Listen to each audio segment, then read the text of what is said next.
वीरपुर गांव में एक सोनू नाम का धोबी रहता था। उसके पास बहुत सारी मुर्गियां थीं, मुर्गा, और वो रोज 100 अंडे देती थीं। वो उन अंडों को टोकरी में रख लेता था। सोनू अपनी पत्नी से बोलता है, सीमा, मैं अंडे बेचने जा रहा हूँ, मुर्गी को दाना डाल देना। हाँ जी, डाल दूंगी। सोनू स्कूटर पर शहर के घरों में अंडे पहुंचाने जाता था। सोनू और सीमा दोनों मुर्गियों से बहुत ज्यादा प्यार करते थे, क्योंकि वही मुर्गियां उनके जीवन का आधार थीं। कभी कभी अगर मुर्गियों के अंडे बच जाते तो वो गांव के लोगों में बांट देते। एक दिन सोनू अपने घर फ्रिज खरीद के लाता है। गांव में किसी घर में फ्रिज नहीं था। सोनू मिठाई लेकर अपने पड़ोसी कालू के घर पहुंचता है।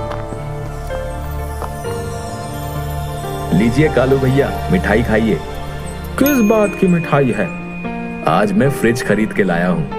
क्या फ्रिज? ये तो बहुत अच्छी बात है। कालू सोनू से बहुत जलता था। सोनू जब चला जाता है तो कालू अपनी पत्नी से कहता है, इनकी मुर्गियां तो काम वाली बन गई हैं। इनके अंडों से ये अमीर होते जा रहे हैं। एक हमारी गाय है, पूरे दिन में मात्र 5 लीटर दूध देती है।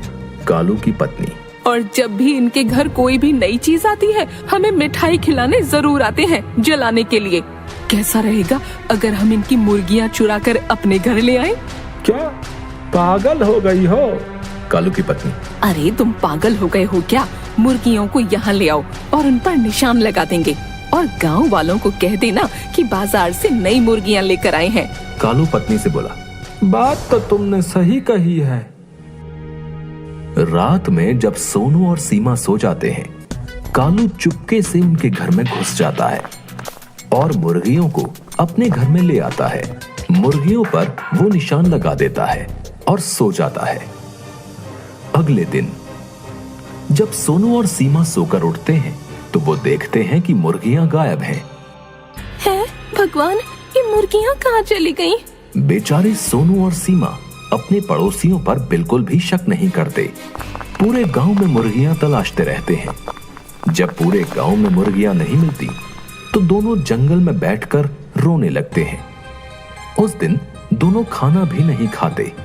सीमा, पता नहीं हमारी मुर्गियां कौन ले गया।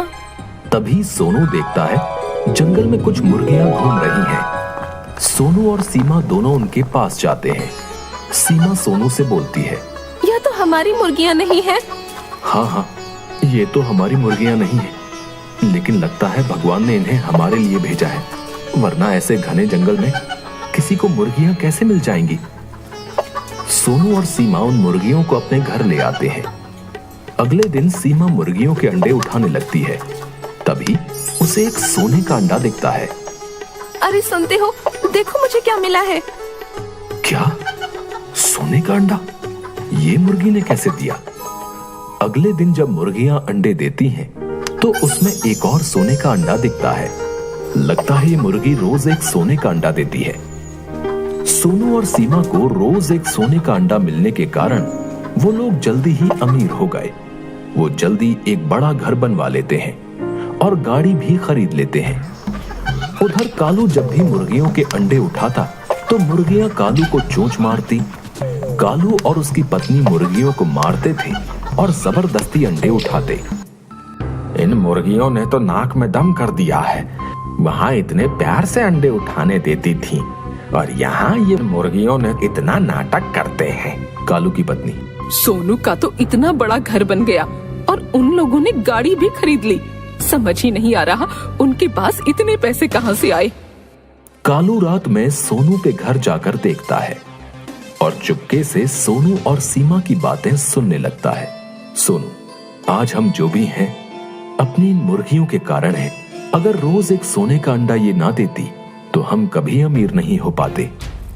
कालू, अच्छा, लगता है इनकी मुर्गी के पेट में ढेर सारे सोने के अंडे हैं। सोनू और सोनू की पत्नी सीमा जब सो जाते हैं तो कालू रात में उनके घर में घुस जाता है और उन मुर्गियों को भी अपने घर ले जाता है।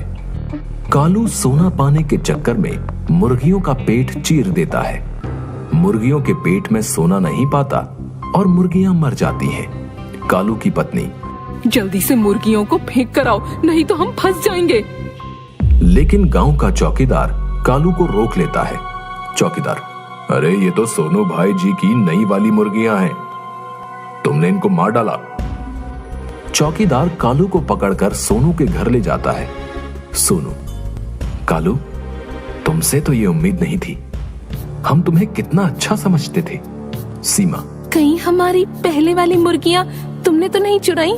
कालू, मुझे माफ कर दो, आपकी पहले वाली मुर्गियां भी मैंने ही चुराई थी। गांव में पंचायत बुलाई जाती है। पंचायत में कालू और उसकी पत्नी को गांव से बाहर निकालने का फैसला सुनाया जाता है।